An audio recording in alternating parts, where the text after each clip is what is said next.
내가 그리던 주를 배울 때 나의 기쁨 넘치리라.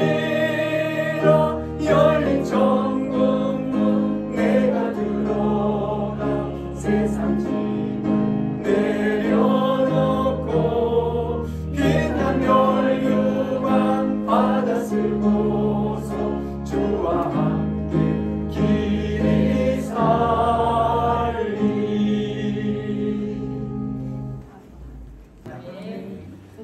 요한복음 13장부터 17장까지 5장의 그 긴 말씀은 예수님께서 십자가를 지시기 전날 그리고 성만찬하기 그 직전에 11 제자들에게 들려주는 그런 마지막 교훈의 말씀입니다.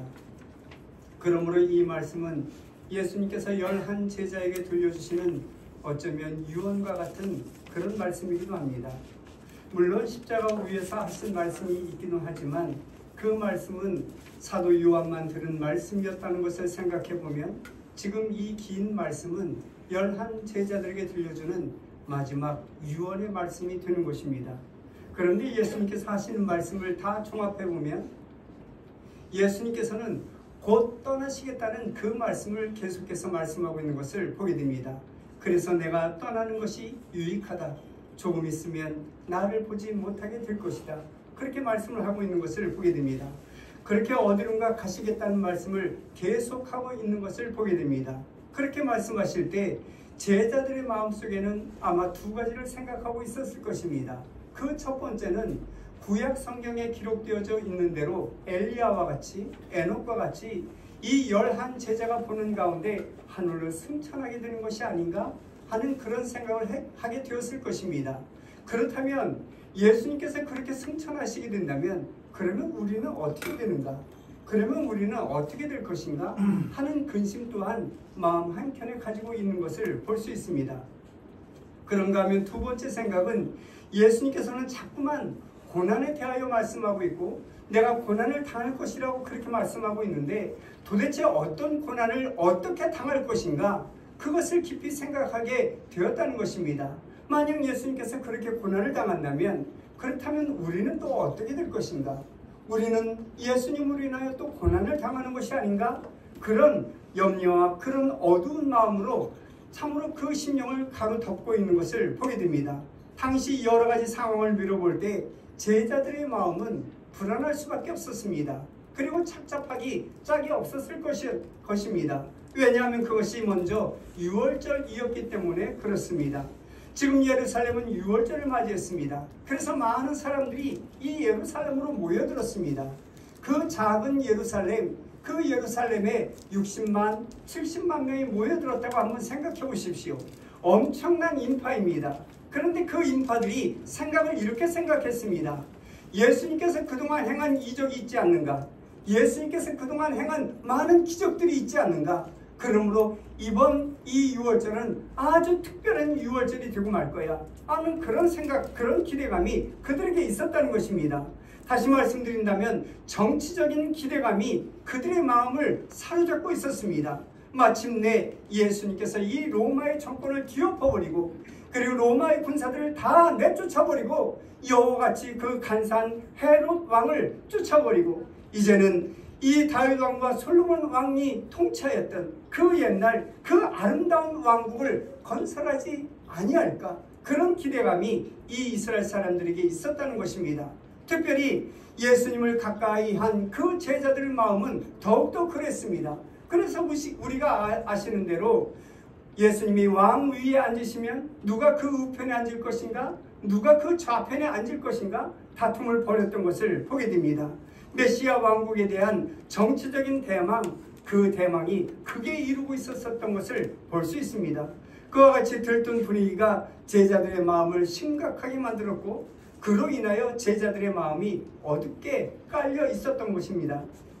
그런데 요한복음 13장 말씀을 보시면 예수님께서 가룟 유다의 발을 씻어주셨습니다. 그런데 예수님께서는 아마 그 가룟 유다의 마음을 씻어주시지 못한 것 같습니다. 그래야 마침내 이 가룟 유다가 배반하여 그 자리를 뛰쳐나가고 말아버립니다. 그렇게 되자 제자들의 마음은 더욱더 불안해졌습니다. 저 사람이 왜 뛰쳐나갔을까? 저 사람이 도대체 나가서 무슨 짓을 할까? 그런 마음 때문에 불안하기 짝이 없었습니다. 만약 예수님께서 계신 곳과 우리가 이 제자들이 있는 곳을 고발하게 된다면 우리는 다 잡혀가고 말 것인데 하는 그 불안감과 초조함이 제자들에게 있었다는 것입니다. 더욱이 밖으로 뛰쳐나간 이 가룟 유다의 표정이 그렇게 밝지 않았습니다. 사탄의 뒤집어 씌운 얼굴과 같은 그런 표독한 표정을 갖고 그렇게 그 자리를 뛰쳐나갔기 때문에 제자들의 마음은 더욱더 불안했습니다. 그런데다가 지금 예수님께서 하시는 말씀은 내가 떠나가게 될 것이다, 다시는 못 보게 될 것이다, 그런 말씀을 계속하고 있으니 이 제자들의 걱정은 더욱더 클 수밖에 없었던 것입니다. 여기서 그 걱정들의 원인을 살펴보면 모두가 다 불분명했기 때문에 그 마음이, 그 심령이 불안하고 또한 걱정에 휩싸였던 것을 보게 됩니다. 어느 것 하나라도 정확하게 알 수 있는 상황이 없었습니다. 도대체 예수님께서는 어떻게 되시는가? 도대체 예수님께서 떠나시겠다는데 어디로 떠나시겠다는 말씀인가? 주님께서 다시 오시겠다고 하시는데 도대체 어디로 오실 것인가? 그리고 고난을 당한다면 어떤 고난을 당하게 되고, 그렇게 된다면 과연 우리는 어떻게 될 것인가? 그런 마음 때문에 제자들의 마음은 더욱더 불안하고 염려에 쌓였던 것을 보게 됩니다. 그런데 오늘 본문의 말씀을 보시면 참으로 어이없는 심리 상태를 발견할 수 있습니다. 그것은 제자들이 그렇게 불안해하고 그렇게 걱정하고 그렇게 염려하고 있음에도 불구하고 예수님에 대한 그러한 불안감, 예수님에 대한 걱정, 예수님에 대한 그러한 염려는 없었다는 것입니다. 그리고 고작 한다는 걱정이 우리는 어떻게 될 것인가? 나는 어떻게 될 것인가? 거기에 대한 근심과 걱정에 쌓여 있었던 것을 보게 됩니다. 예수님의 제자들이라면 이 근심과 걱정, 주님을 향한 근심과 걱정이 되어야 되는데 그 누구도 주님을 향한 근심과 걱정이 없었다는 것입니다. 지금 예수님께서는 제자들의 이런저런 생각들을 복잡하고 초조하고 그리고 불안과 근심에 쌓여 있습니다만 여기에 대한 예수님의 대답은 이것입니다. 아버지의 집, 이 아버지의 집에 대해서 말씀하고 있는 것을 보게 됩니다. 이 한마디 말씀 속에 제자들 모든 근심과 그 걱정과 불안에 대한 해답이 담겨져 있는 것을 보게 됩니다. 그렇다면 오늘 본문을 중심으로 하여 앞뒤 말씀 속에서 나타나고 있는 이 제자들의 질문을 한번 살펴보고 그리고 과연 우리의 믿음은 어떤가? 제자들의 마음을 헤아리며 그 제자들의 마음속에 담겨져 있는 마음이 과연 우리의 믿음과 빗대어 볼 때 우리의 믿음은 어떤 상태인가? 그 믿음을 한번 돌아보는 시간이 되시기를 바랍니다. 먼저 베드로의 질문입니다. 요한복음 13장 36절 말씀을 보시면 시몬 베드로가 이르되 주여 어디로 가시나이까? 이렇게 묻습니다. 주님 가신다고 말씀하고 있는데 어디로 가시는 것입니까? 도대체 가시는 곳이 어디입니까? 이렇게 묻고 있는 것을 보게 됩니다. 정말로 가게 된다면 그곳이 어디인지 좀 나에게 가르쳐 주십시오 하는 그런 심령으로 묻고 있는 것입니다. 마치 어린아이가 말하고 있는 그런 모습을, 그런 베드로의 모습을 볼 수 있습니다. 그리고 두 번째 질문은 요한복음 14장 5절에 기록하고 있는 도마의 질문입니다. 도마가 이르되 주여 주께서 어디로 가시는지 우리가 알지 못하거늘 그 길을 어찌 알겠사옵나이까? 이렇게 묻고 있는 것을 보게 됩니다. 베드로의 질문은 어디? 이렇게 묻고 있다면 이 도마의 질문은 어디로? 이렇게 질문하고 있는 것을 보게 됩니다. 주님이 가시는 길이 도대체 어디입니까? 주님께서 가시고자 하는 그 길이 어디입니까? 이렇게 묻고 있는 것을 보게 된다는 것입니다. 그리고 세 번째 질문은 빌립의 질문입니다. 요한복음 14장 8절에 기록되어져 있습니다. 빌립이 이르되 주여 아버지를 우리에게 보여주옵소서 그리하면 족하겠나이다. 이렇게 기록하고 있는 것을 보게 됩니다. 그러니까 이것도 저것도 우리가 알 수 없습니다. 그러니 하나님과 독대할 수 있도록 하나님을 만나게 해 주십시오. 그러면 우리가 불안과 그 근심과 걱정을 다 내려놓겠습니다. 그렇게 말하고 있는 것입니다. 그리고 네 번째 질문은 가룟 유다가 아닌 유다의 질문입니다. 요한복음 14장 22절에 기록되어져 있습니다. 가룟 유다가 아닌 유다가 이르되 주여 어찌하여 자기를 우리에게 나타내시고 세상에는 아니하려 하시나이까? 이렇게 질문합니다. 주님께서 그 진리의 말씀을 우리에게 말씀하고 있는데 왜 세상 사람들에게는 주의 진리의 말씀을 말씀하지 않는 것입니까? 이렇게 묻고 있는 것을 보게 됩니다. 이렇게 네 가지의 질문이 있습니다. 하지만 그 깊은 내용에 대한 예수님의 대답은 어떻습니까? 예수님의 대답은 이것입니다. 내 아버지 집에 거할 곳이 많도다. 그것이 바로 주님의 대답이었습니다. 여러분, 오늘 본문들의 이 제자들을 보시면 참으로 근심이 많았습니다. 어디로 가시는 것입니까? 도대체 가시는 곳이 어디입니까? 그러면 어떻게 되는 것입니까? 어떻게 되고, 그 복잡한 문제에 대하여 예수님께서는 한마디로 대답하는 것이 아버지의 집입니다. 아버지의 집, 여기에 대하여 말씀하고 있는 것을 보게 됩니다.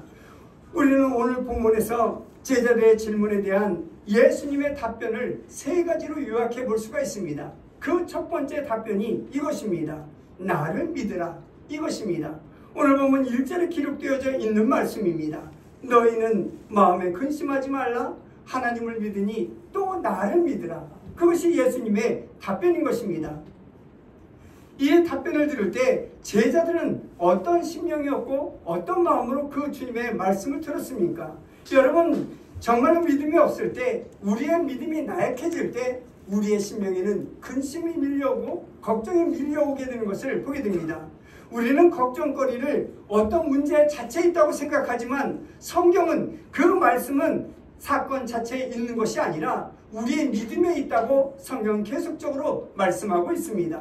흔히들 돈 때문이다, 자식 때문이다, 환경 때문이다, 그렇게 말하며 별별 이유를 다 대면서 근심에 대한 이유, 걱정에 대한 이유를 말씀하고 있습니다만, 문제는 오직 믿음이 있느냐 믿음이 없느냐, 여기에 달려있다고 성경은 계속적으로 말씀하고 있는 것입니다. 너희는 근심하지 말라. 하나님을 믿으니 또 나를 믿으라. 내가 너희를 고아처럼 내버려 두지 아니할 것이다. 내가 불꽃 같은 눈동자로 너희를 지켜 보호할 것이다. 내가 세상 끝날까지 너희와 항상 함께 할 것이다. 주님의 그렇게 말씀하시는 그 의미의 말씀을 제자들은 알아듣지 못했다는 것입니다. 그래서 근심하고 그래서 염려했던 것을 보게 됩니다. 그러므로 여러분, 세상의 모든 근심과 염려, 이것을 뒤로하고 우리의 믿음을 점검하고 세상 걱정거리를 안고 사는 것이 아니라 하나님 나라를 바라보며 그 믿음을 견고히 지켜나가는 하나님의 권속들이 되시기를 주님의 이름으로 간절히 축원합니다. 이스라엘 백성들이 애굽에서 나왔습니다. 그런데 가나안 땅으로 향하는 그 길 가운데 이스라엘 백성들은 수없이 많이 하나님을 불평하고 원망했던 것을 보게 됩니다. 그 이유로 인하여 이스라엘 백성들이 40년 동안 광야 생활을 하는 것을 볼 수 있습니다. 그들이 광야 생활을 했던 그 이유가 무엇입니까? 믿음이 없었기 때문에 그렇습니다. 이미 하나님께서 약속하신 그 약속을 이스라엘 백성들은 믿지 못한 것입니다. 하나님께서 가나안 땅을 너희에게 주겠노라 말씀하시면 아멘으로 화답하고 그대로 믿고 그대로 그 길을 걸어가면 되는 것입니다. 다른 생각을 할 필요가 없는 것입니다. 그저 하나님의 약속을 믿고 따라가면 되는 것입니다. 그런데 그들은 그렇게 하지 못했다는 것입니다. 잠깐 그 길을 가다가도 힘들고 고달프면 하나님을 원망하고 하나님을 불평하고 그 마음에 걱정을 두고 하나님의 말씀을 기억하지 않는 그런 삶을 살았던 것을 보게 된다는 것입니다. 사랑하는 성도 여러분, 우리는 약속의 하나님을 믿어야 됩니다. 우리에게 들려주신 하나님의 약속, 그 약속을 믿고 그 약속을 의지하며 하루하루를 살아가는 주의 백성들이 되어야 한다는 사실을 잊지 말아야 되겠습니다. 믿음은 바라는 것들의 실상입니다. 우리가 하나님의 약속을 확실히 믿는다면 나로서는 그것이 이해가 되든 이해가 되지 않든, 그것이 내 상식 안에 있든 내 상식 밖에 있든 따지거나 걱정할 필요가 없는 것입니다. 아무리 걱정을 해도 해결할 수 없는 걱정이라면 여러분 걱정할 필요가 없는 것입니다.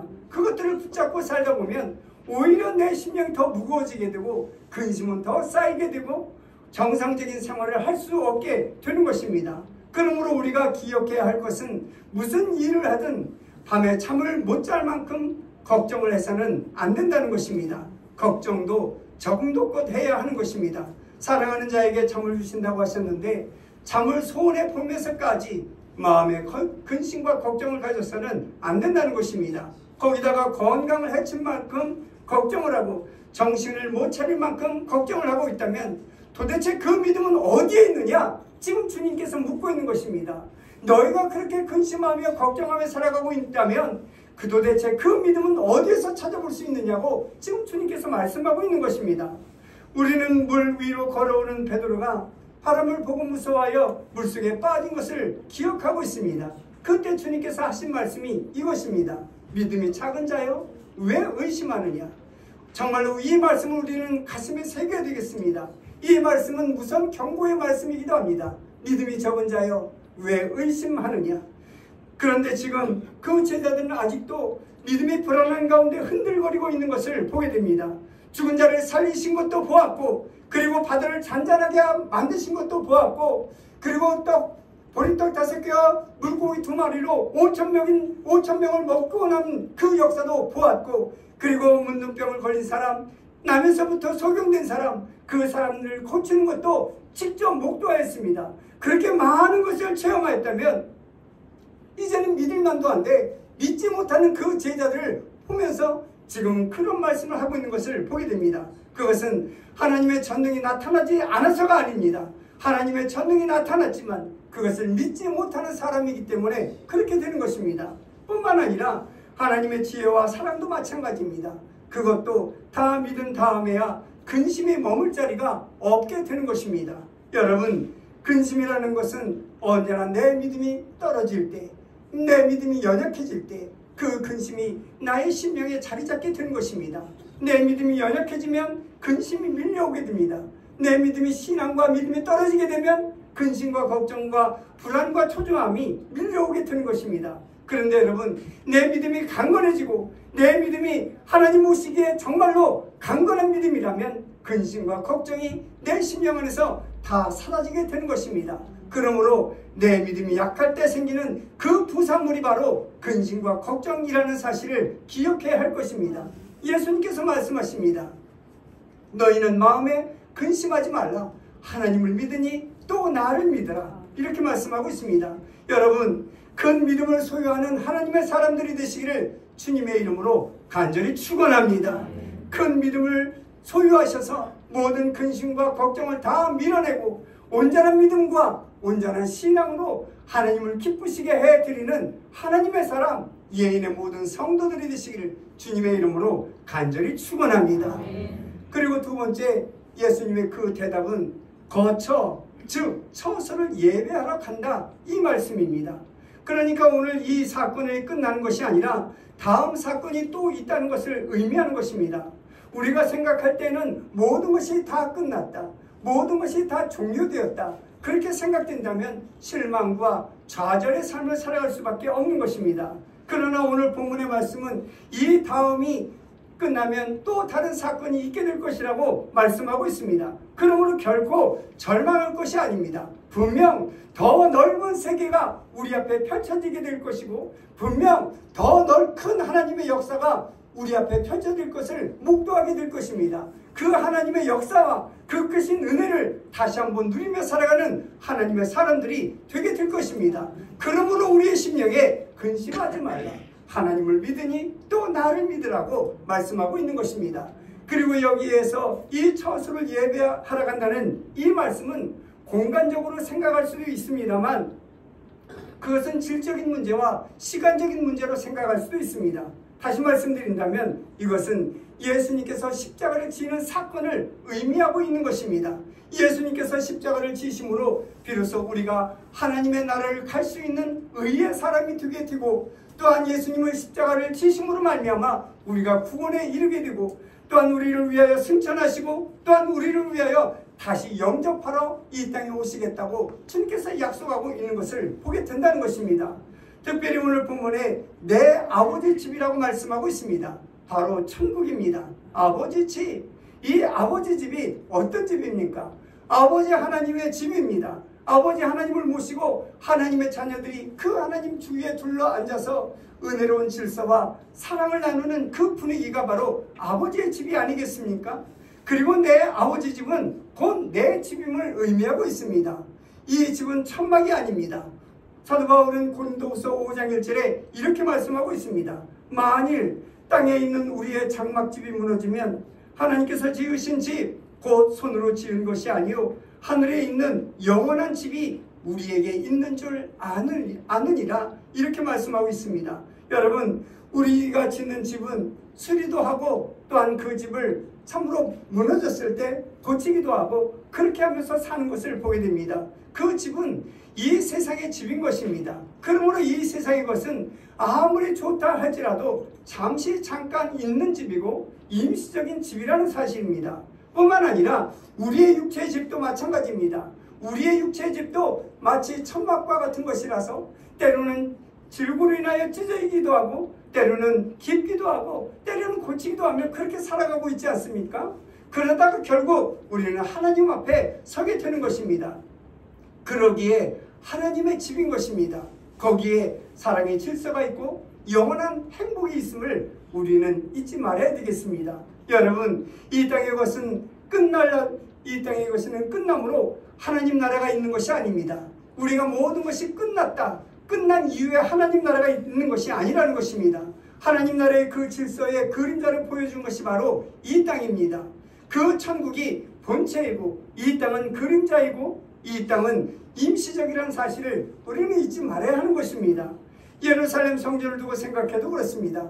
예루살렘 성전이라면 하나님의 전이고 하나님의 집이 아니겠습니까? 그런데 그 하나님의 집의 내부 안에 들어가면 제사장의 자리가 있고 장로의 자리가 있고 남자의 자리가 있고 여자의 자리가 있습니다. 그리고 이방인의 자리가 있습니다. 어떻게 보면 이렇게 차등적인 그러한 삶, 그러한 자리가 있는 것을 보게 됩니다. 그러나 예수님께서 말씀하시는 아버지의 집은 그런 것들이 없습니다. 그 집은 하나님 아버지를 중심으로 모두가 다 평등한 자리에 앉아있고 모두가 다 평등한 자리에서 하나님을 찬양하며 하나님을 경배하는 그런 삶을 살아가게 되는 것입니다. 그리고 그 집에 들어갈 수 있는 자격도 내가 만드는 것이 아닙니다. 하나님께서 부여하시는 것입니다. 이 사실을 너무나 아름답고 귀한 것이기에 사도 바울은 빌립보서 1장 21절에서 이는 내게 사는 것이 그리스도니 죽는 것도 유익함이니라 이렇게 말씀하고 있는 것을 보게 됩니다. 우리는 좋은 것과 필요한 것을 구별할 줄 압니다. 좋은 것이 무엇이고 필요한 것이 무엇인지 우리는 잘 구별합니다. 여러분, 좋은 것은 저쪽에 있습니다. 저 천국에 있습니다. 필요한 것은 이 땅에 살아가는 주의 백성들, 이 세상에 있는 것을 보게 됩니다. 그러므로 여러분, 여기서 좋은 것을 찾아서는 안 되는 것입니다. 이 세상은 갈수록 태산입니다. 예수님께서 말씀하시는 이 말세에 대한 예언은 아무리 읽어봐도 유토피아가 아니라는 것입니다. 그러나 이 세상의 모든 것이 하나님의 사람들로 하여금 이 세상을 부여하고 하나님 나라를 사모하기 위하여 만든 그러한 전개되고 있다는 역사, 이 역사가 전개되고 있는 것을 우리에게 시사하고 있는 것을 보게 된다는 것입니다. 그렇기 때문에 우리는 하나님의 나라에 들어가는 그 나라를 고대하며 하루하루를 살아가는 하나님의 사람들이 되어야 되는 것입니다. 여러분, 그 나라를 위하여 우리는 무엇을 준비하며 살아가고 있습니까? 정말로 그 나라에 들어가기 위해서 우리는 무엇을 준비하며 하루하루의 삶을 살아가고 있습니까? 이 세상을 하나님 나라를 위하여 괴롭게 살아가자는 이야기가 아닙니다. 그 나라를 준비하며 하루하루를 사자는 이야기입니다. 도대체 우리는 그 나라에 들어가기 위해서 어떤 것을 준비하고 무엇을 준비하며 어떤 심령으로 살아가고 있느냐, 이 말입니다. 우리는 잊어버리기를 너무나 잘합니다. 우리가 하나님의 말씀을 듣고 말세에 대하여 들려주신 하나님의 말씀을 들었을 때는 그래, 그날을 잘 준비하자. 그래, 똑바로 믿으며 살자. 그래, 내 신앙이 흐트러짐이 없이 그렇게 한번 잘 살아보자. 그렇게 마음을 먹고 그렇게 결단하고 그렇게 결심했다 하더라도 여러분, 교회 밖에 발걸음을 내딛게 되면 다 잃어버리고 세상 가운데 살아가는 모습이 바로 우리의 삶이 아닙니까? 도대체 언제 그 나라를 가기 위하여 준비하고 언제 그 나라를 가기 위하여 우리가 그 마음을 쓰며 어떤 것을 준비하며 살아가고 있느냐?